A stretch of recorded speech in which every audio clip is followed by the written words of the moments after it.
Quero aproveitar a oportunidade para convidar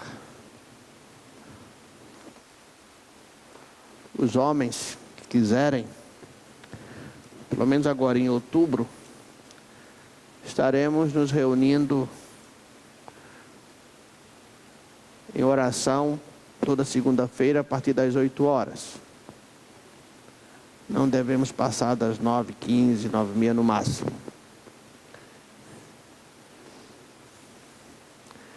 Por que esse clube do Bolinha?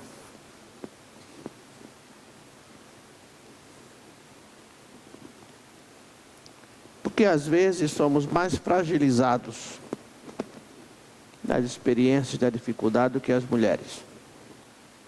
Elas são mais fortes.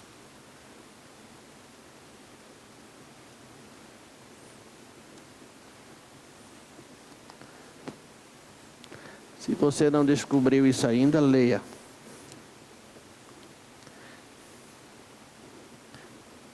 E observem como enfrentam as crises, como enfrentam as lutas, os problemas, a viuvez, o divórcio, a crise financeira.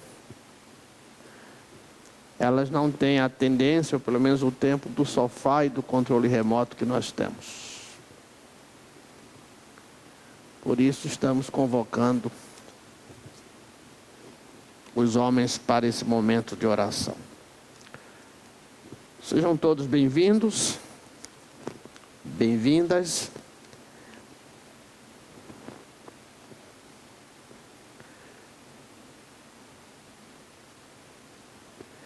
Eu faço o registro dos sermões e lá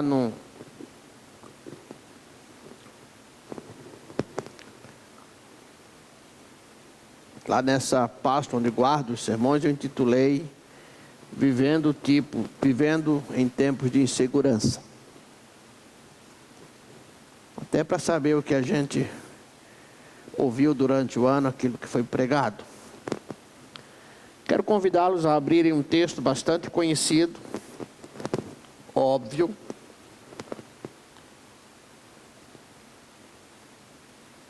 que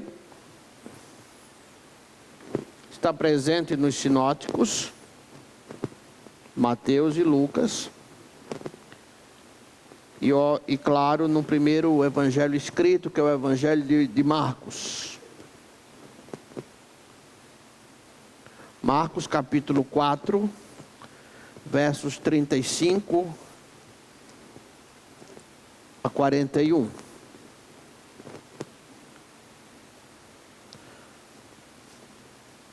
Diz assim o texto: naquele dia, quando já era tarde, disse-lhes: passemos para o outro lado. E eles, deixando a multidão, o levaram consigo, assim como estava no barco, e havia com ele também outros barcos. E se levantou uma grande tempestade de vento, que era comum naquela região, e as ondas batiam dentro do barco, de modo que já se enchia.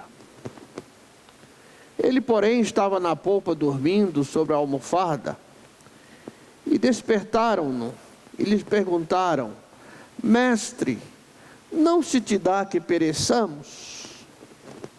E ele, levantando-se, repreendeu o vento, e disse ao mar: cala-te, aquieta-te. E cessou o vento, e fez-se grande bonança. Então lhes perguntou: por que sois assim tímidos? Ainda não tendes fé? Encheram-se de grande temor e diziam uns aos outros: quem porventura é este, que até o vento e o mar lhe obedecem?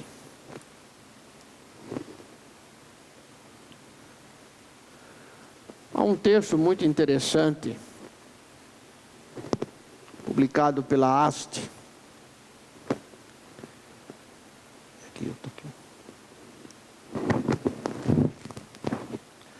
publicado pela Haste, chamado Cuidado Pastoral em Tempos de Insegurança. A Haste é a Associação de Seminários Teológicos, onde o autor Ronaldo Sattler Rosa diz que a história é o palco das ações pastorais. Estou no ministério por por 35 anos. E nesse período, vivi, juntamente com meu rebanho, as minhas ovelhas,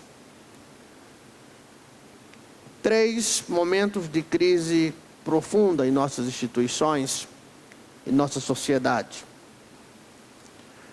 Primeiro foi nos anos de 1984 e 1986, a 1986. Alguns ainda não eram nascidos. Final do governo Figueiredo, início de um governo que era apontado como esperança e que, juntamente com a nação, com o povo, nós enfrentamos dificuldades profundas. Era um tempo que não havia carne, inclusive. Vocês não lembram disso? Muitos não lembram disso. Tempo do plano Funaro. Alguns quebraram naquela época e nunca mais se ergueram. Vivi também, já aqui na Pompeia, o período de 1998 a 2000. Foi um período muito difícil. E agora tenho vivido com os irmãos um período que se agrava especialmente a partir de 2015. Eu creio que na condição de povo de Deus, que é um povo esclarecido e precisa ser um povo esclarecido, nós temos por obrigação irmos além da Rede Globo nas nossas informações e na internet.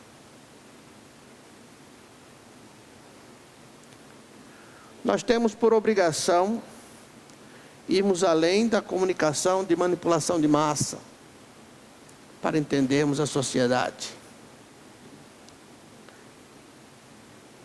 E o pastor, eu creio, o líder cristão, é alguém que precisa entender e compreender a história desse palco onde se processa suas ações pastorais, ou ações de liderança.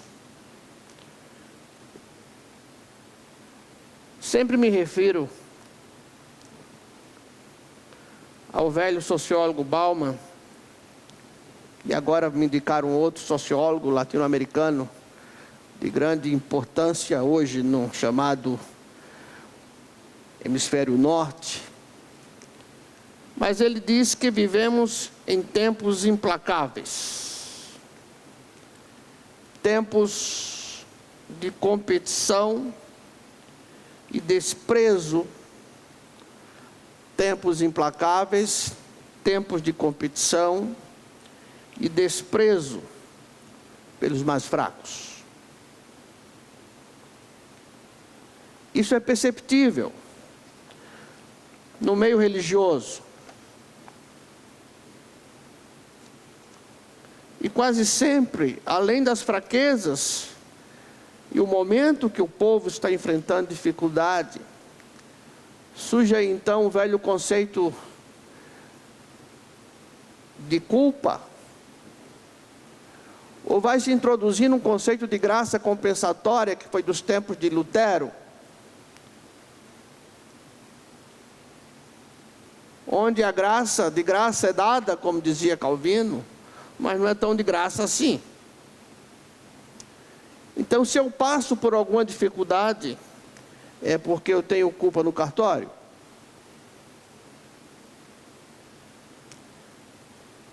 Vivemos segundo esse autor, nos tempos de insegurança, um tempo de impermanências. Nada é permanente, inclusive as relações afetivas. Ele diz: dificuldade de fazer projetos a longo prazo. Antes, o que garantia o projeto a longo prazo, ao qual se dedicava a sua vida, era a família, o trabalho, a religião ou a política. Isso acabou. Aliás, o Frei Beto faz uma palestra muito interessante sobre isso, quando fala que esses pilares romperam no tempo que nós vivemos. Família, apesar de todo o investimento que se tem feito, a família tem sofrido. Então, família, trabalho, religião, Estado, de certa forma, tem ruído nas suas garantias. Também vivemos o que ele chama da cultura das sensações. Vivemos um superficialismo cultural. O que temos lido? O que temos ouvido? Vivemos na superficialidade, no culto. Se o culto vai ser mais profundo, torna-se chato. Porque o culto é medido por aquilo que sentimos.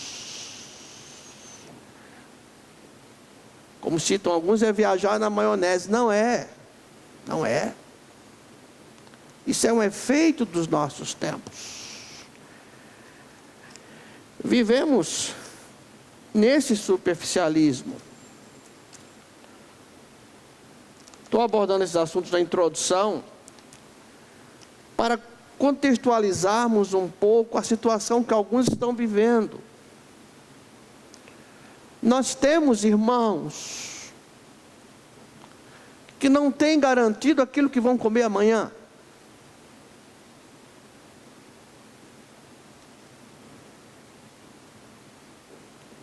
Nós temos irmãos que perderam a referência de futuro.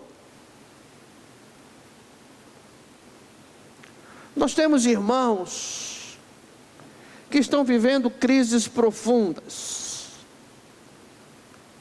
No meio a esse contexto, há um problema chamado desemprego, que tem sido considerado por muitos a epidemia mais danosa dos nossos tempos incertos.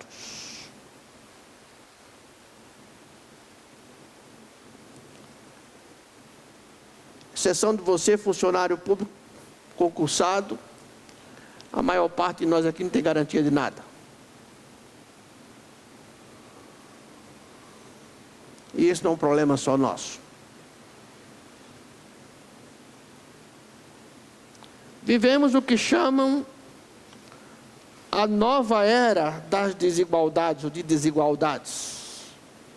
Estudos apontam que o mundo, faz tempo que o mundo não via o que vai se avizinhando com uma grande época das desigualdades.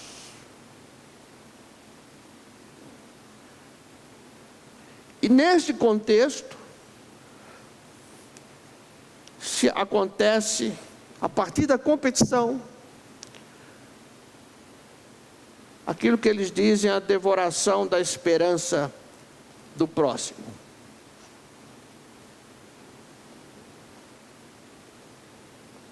Em parte é esse contexto que vivemos. Converse com alguns irmãos. Converse com as pessoas. Saia do oi, tudo bem, você vai bem? E tente compreender um pouco as pessoas. Este é o palco que nós vivemos.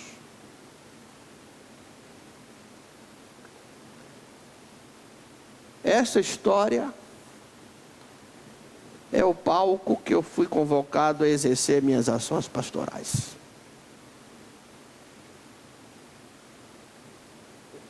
Há um mundo fora da sua porta. a um mundo fora do plim-plim. Há uma realidade além da sua porta. Há uma realidade além da sua cozinha. Há uma realidade além do seu guarda-roupa. Há pessoas vivendo por um período de grande tempestade. Temos entre nós irmãos profundamente entristecidos.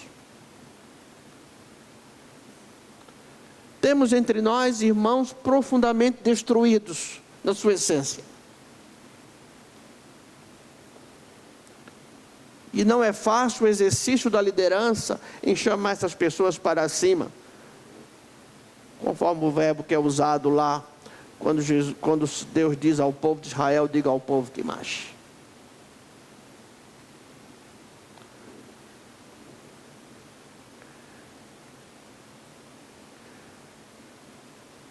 Há algo que vai além da nossa capacidade de gerenciamento. Entenda isso. Há algo que vai além das nossas imperfeições e falhas. Porque, estranhamente, parece que alguns de nós sentimos prazer no abatimento do outro. Ou quando o outro vai ladeira abaixo. Aquele gostinho eu não disse?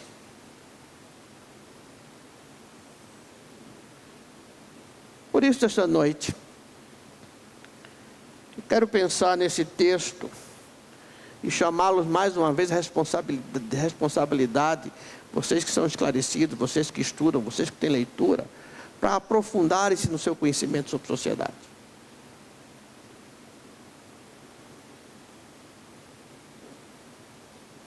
Há um mundo além do WhatsApp.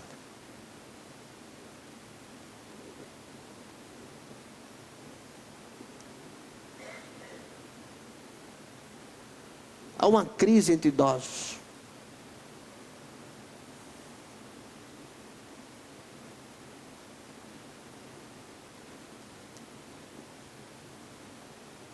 Aquela era uma região de tempestades. De certa forma, aquele povo que atravessava o mar da Galileia, o lago da Galileia, estava acostumado com aquilo. Qual de nós aqui já nos habituamos um tanto com crises? De certa forma, nós nos habituamos a ter e não ter em algum momento.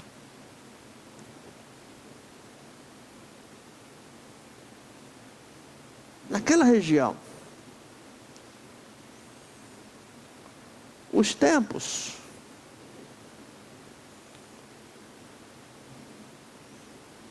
os ventos mudavam rapidamente.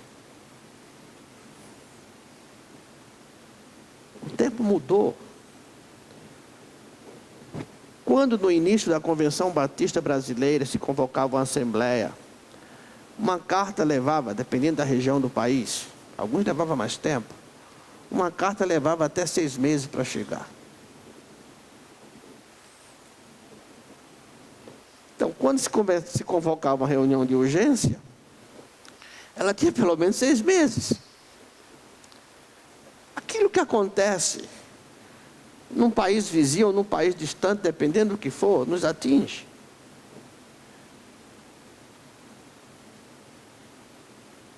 E aquela era uma região, de certa forma, havia o costume disso. Mas o que dá-se a entender aqui no texto é que aquilo passou do controle. Foi uma onda, uma tempestade que o povo já não estava acostumado. Você tem um limite. Eu tenho um limite. Nós temos um limite de gerenciamento. Nós temos um limite. 1 mês sem salário, suportando 2 meses, aí começa a desmoronar tudo. E eu anotei algumas coisas daquilo que eu considero prático sobre isso. Diz o texto que se levantou grande tempestade, e as ondas batiam dentro do barco, versículo 37, de modo que já se enchia. E tem um limite. O barco não, tem um limite de água que fica dentro. Até ajuda no peso. Todos nós temos limites. A fé é que nos ajuda a sobrepor esse limite. Mas nós temos limites.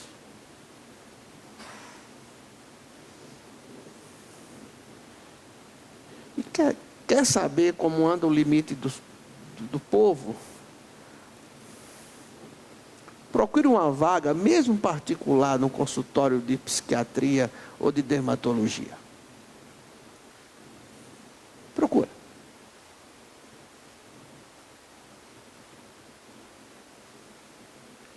Se você não tem um amigo, como é que você consegue isso?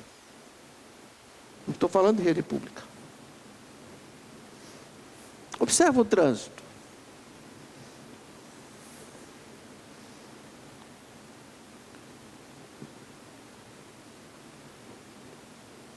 E quando as coisas começavam a complicar, a Bíblia diz, faz a referência que Jesus estava na polpa dormindo sobre a almofada. Ele estava cansado, era humano, sabemos disso. E despertaram-no.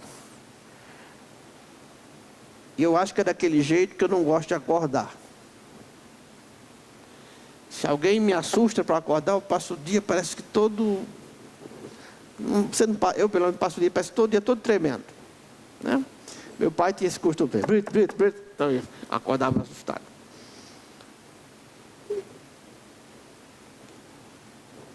Jesus estava na soneca, se fosse baiano estava na rede, né? Lá no barco, né?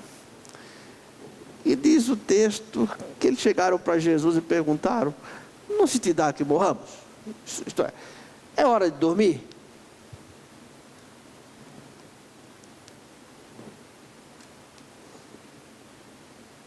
E ainda que não tenhamos coragem de confessar, nós perguntamos isso para Deus.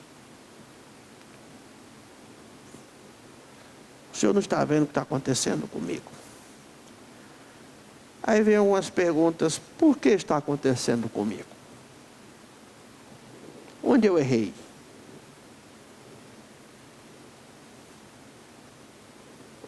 Alguns se punem. Aí eu faço uma outra pergunta: será que só acontece com você? Só está acontecendo com você? Eu sei que não melhora a sua situação. Mas a gente faz a pergunta, e nessas horas vem aqueles que dizem: olha, não será pecado em sua vida? Olha, irmão, se é pecado, confessa e Deus perdoa.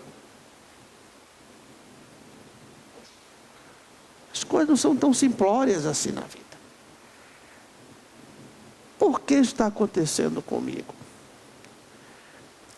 Aí eu ligo a televisão, nessas horas bate as insônias, você vai... Não quero comentar os programas, apenas fazer referência.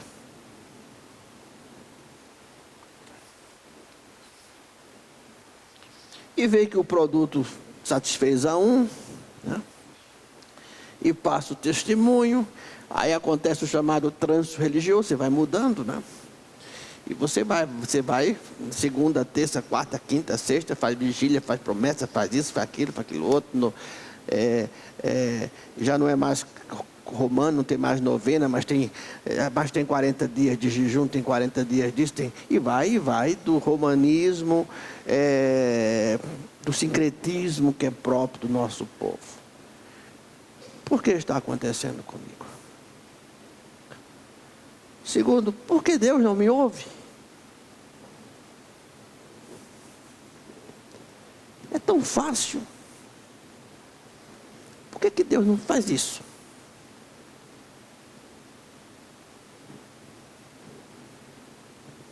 Primeiro, eu pergunto por que está acontecendo comigo. Segundo, por que Deus não me ouve? O que está errado em mim? Eu já não tenho mais nem vontade de orar porque Deus não está me ouvindo.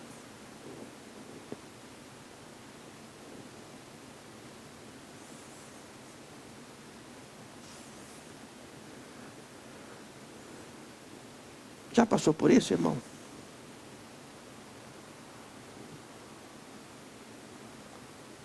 Estou dizendo alguma inverdade?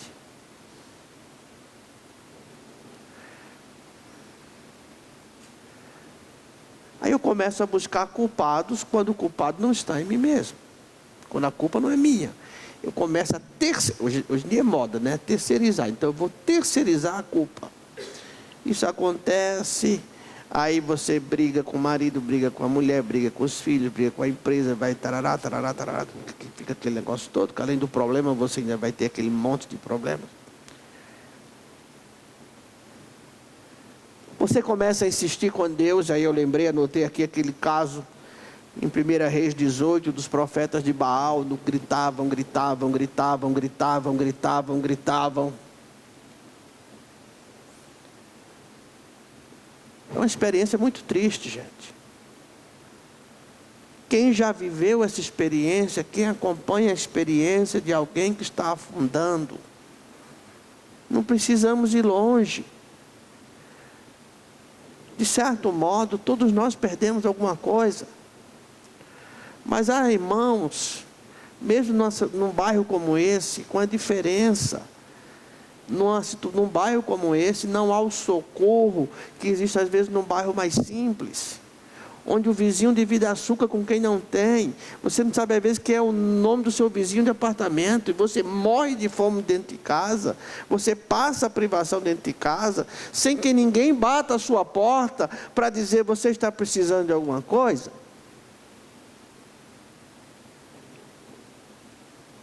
O que não acontece em sociedades mais simples, onde até a despesa do funeral é dividido pelos vizinhos. Pense, irmão, no lugar que você mora, se você não tiver a passagem para aquele dia, se você tem a quem pedir, se você tem como bater na porta do seu vizinho e dizer: olha, estou sem passagem hoje, você pode me ajudar? Esse é o mundo que vivemos.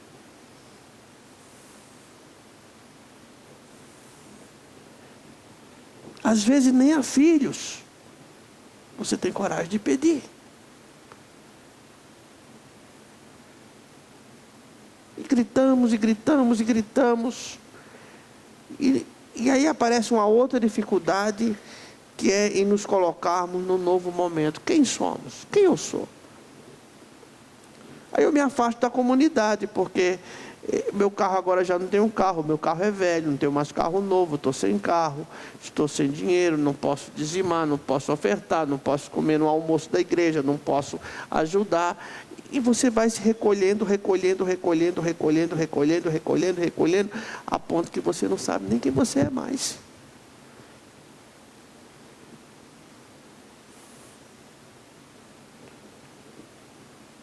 O que eu vou fazer na igreja?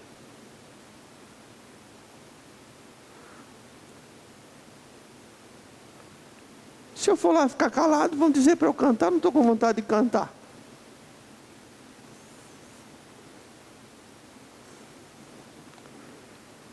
Eu tenho pedido às pessoas para terem cuidado, porque de repente você não pode vir ao culto que não tenha que morrer pelo menos com 10 reais de alguma coisa. E a gente não pode ligar tanto a adoração quanto a essas coisas. Precisamos ter moderação nisso.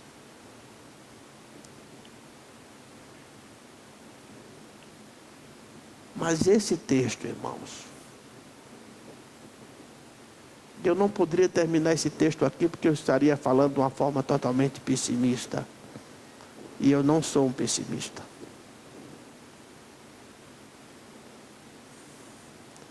Faço leitura da sociedade. Procuro fazer leitura das vidas, da minha própria vida. Mas não sou um pessimista. Não aposto no caos para a volta de Jesus. Jesus vai voltar quando tiver que voltar. E até lá, Ele vai mudar a história da minha vida. Diz o texto que Ele levantou-se, verso 39, Ele levantou-se, repreendeu o vento e disse ao mar: cala-te e aquieta-te.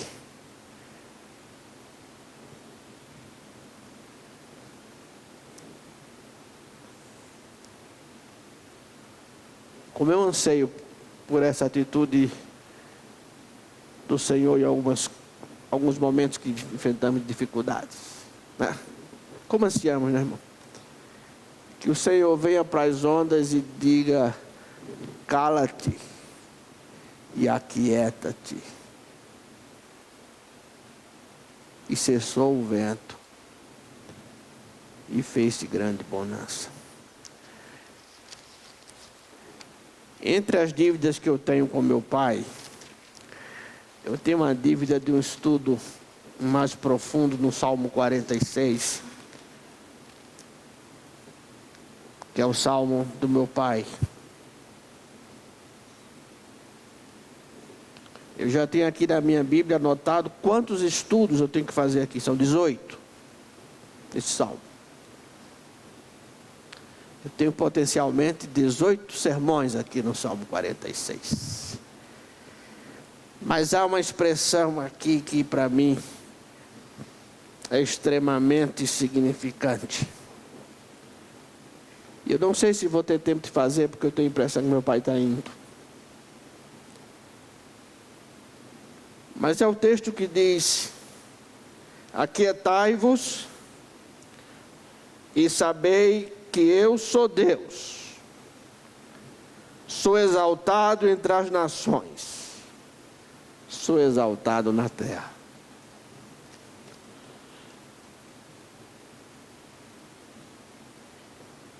Eu sou um ser político.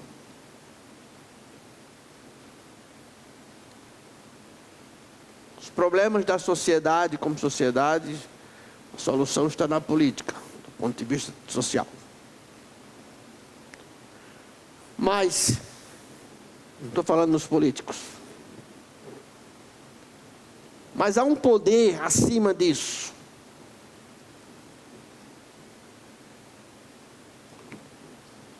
que é o poder de Deus. Isso tem a ver com esperança, porque a esperança não desaponta, porque foi derramado no meu coração, no seu coração, pelo Espírito que nos foi dado, pelo qual clamamos: Abba, Pai. Isso quer dizer intimidade com Deus. Eu sei, irmãos, eu fico triste, fico preocupado, fico apreensivo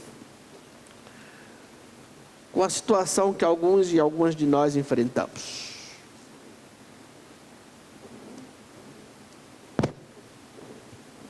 Sou grato a Deus, profundamente grato,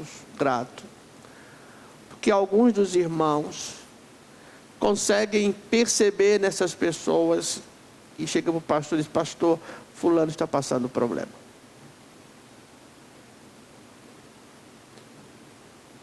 Fulano não tem gás, fulano está com a luz cortada, fulano está... Estou falando de Vila Pompeia, não estou falando de periferia não. Vila Pompeia.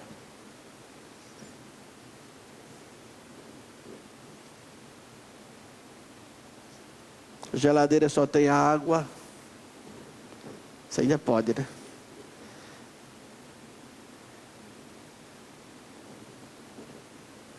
Mas eu sei que Deus vai interferir na vida desses irmãos.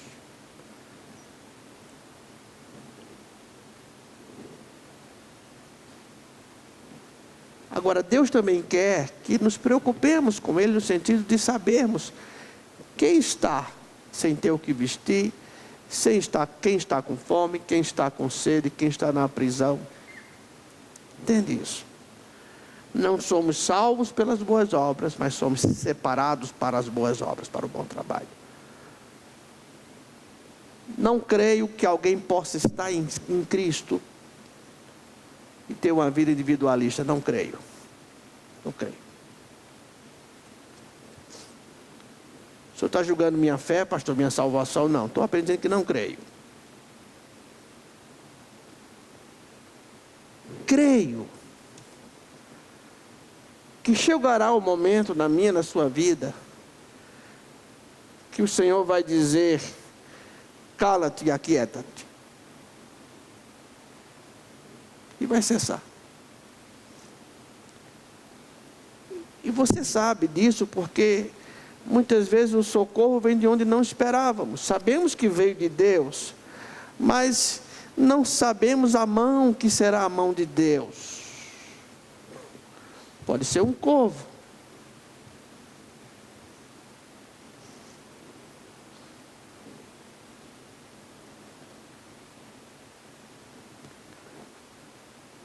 Pode ser alguém que você não goste.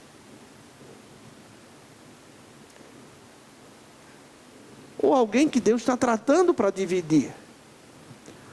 O que eu estou dizendo é que o nosso Jesus, Ele está vivo, está em glória, não mais no barco dormindo, como aquele acontecimento. Ele era humano. Ele estava dormindo. Ou como alguns fazem no culto, orando o tempo todo. São os intercessores de culto. Jesus pode ser visto como intercessor de viagem no mar. Mas, irmão, se está acontecendo com você, lembre-se que Ele é o nosso refúgio e fortaleza. Socorro bem presente em tempos de angústia. Converse com a história de alguns irmãos aqui, conheça a vida de alguns irmãos aqui, o que eles já passaram na vida. E eles vão dizer, olha, houve um momento que Deus disse, aquietai-vos e sabei que eu sou Deus.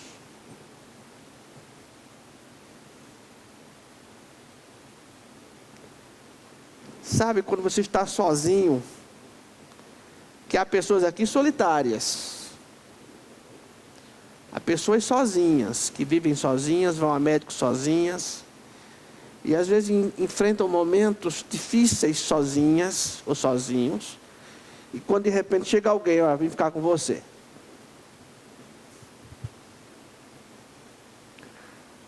Eu tenho ovelhas que ficam inseguras quando eu viajo. Porque sabem que podem contar comigo. E podem contar com outros irmãos aqui, eu sei que podem. Você não está só. O Senhor está vendo. Agora, talvez Deus queira que você olhe para o próximo. O mundo vai além do seu espelho, meu irmão.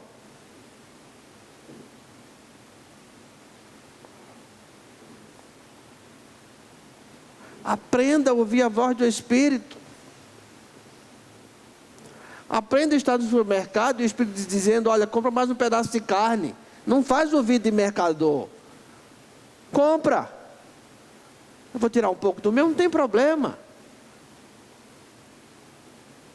Seja instrumento na mão de Deus para atender o outro.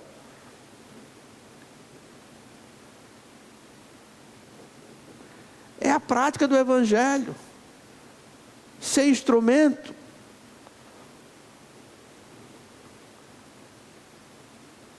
Agora, há uma realidade que eu preciso conhecer. Até para saber onde eu piso e onde ando. E o que eu posso fazer. Eu preciso me envolver. E eu quero dar uma sugestão a vocês, da próxima ação social, levem comida e comam com aquelas pessoas da rua. A comensalidade é algo muito bom para criar vínculo. Não apenas viemos dar, mas viemos comer juntamente com vocês. Experimenta isso para ver a diferença. Experimenta chamar alguém para um café. Experimenta convidar a comprar um bolo para dar a alguém. Experimenta dar um toque em alguém. Experimente tentar socorrer alguém. Mestre, não se te dá que morramos. O Senhor disse, não. Eu estou aqui. Eu estou aqui. Porque embora vivendo neste mundo, embora vivendo neste tabernáculo, embora gemendo as dores desse mundo, Nós, nessa geração aqui, não conhecemos muitos apertos, não conhecemos guerra. Nossa violência é urbana.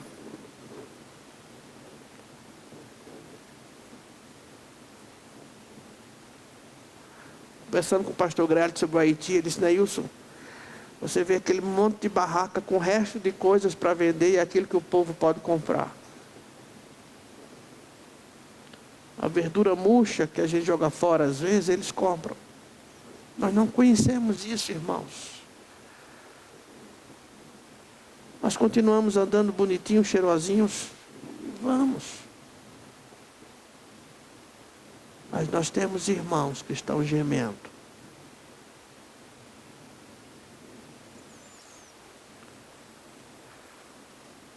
Nós temos irmãos que, no mínimo, está precisando do seu toque para orar.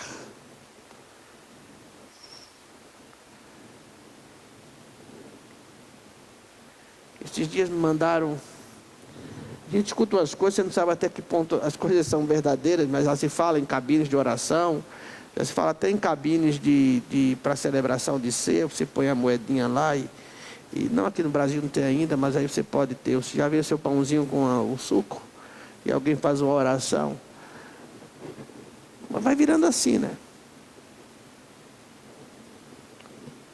Você liga para um lugar que pedir oração, começa que o nome de quem te atende é um nome falso. Não podemos ser assim, não devemos ser assim. Tenta. Eu não posso fazer sozinho. Não posso. É muita gente já. Nós vamos ter mais 10 irmãos na experiência de diaconato. Eles também não poderão sozinhos. Porque há coisas que só você descobre. Porque você que é amiga, você que convive, as pessoas têm condição de contar para você. E você diz: olha, eu vou partilhar com o pastor. Pode dizer. Nós vamos tentar tomar alguma providência. Mas também eu sei que as ondas impetuosas do mar cessam. O hino fala sobre isso. Mas vai terminar dizendo: mestre, chegou a bonança. Vamos cantar? 328, nosso cantor.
As ondas atendem ao meu mandato, sossegai, sejam encapelado o mar, a ira dos homens, o gênio do mal, tais águas não podem naufragar, quem leva o Senhor, Rei do céu e mar, pois todos ouvem o meu mandar, sossegai, sossegai, com paz que estou para vos dar, sim, sossegai.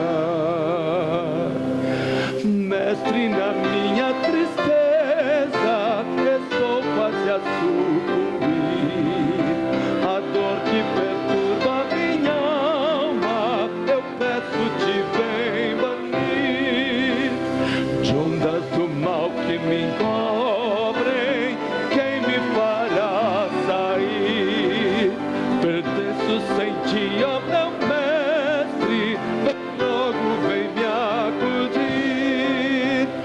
as ondas atendem ao meu mandar. Sossegai, seja o encapelado mar, a ira dos homens, gênio do mal, das águas não podem a naufragar. Quem leva o Senhor tem no céu e mar, pois todos ouvem o meu mandar. Sossegai, sossegai, convosco estou para vos salvar. Sim, sossegai. Mestre, chegou a bonança, fazes o céu e o mar. O meu coração goza calma, que não poderá findar. Fica comigo, ó meu mestre, dono da terra e céu, e assim chegarei bem seguro ao porto destino meu. Som tendem eu mandar. Sossegai, seja o encapelado mar, a ira dos homens, o gênio do mal, das águas não podem a naufragar. Quem leva o Senhor tem no céu e mar, pois todos ouvem o meu mandar. Sossegai, sossegai, convosco estou para vos salvar. Sim, sossegai.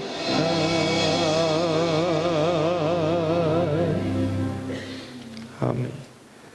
Pai, nós te agradecemos, porque sabemos que Tu és Deus, és exaltado entre as nações, e todo o poder é Teu, Senhor. E também sobre as tempestades, Tu tens autoridade. Leva-nos agora em paz para os nossos lares, mas dá-nos uma atenção especial voltada ao Espírito Santo, para que nos leve em direção daquele que está necessitado. Que Tu possas nos tirar da zona de conforto, Senhor, ou nos tirar dos nossos problemas pessoais, para andarmos em direção ao próximo. E que a graça de nosso Senhor e Salvador Jesus Cristo, o amor de Deus e as consolações do Espírito Santo seja com todos vós, agora e para todos sempre. Amém. Deus nos abençoe.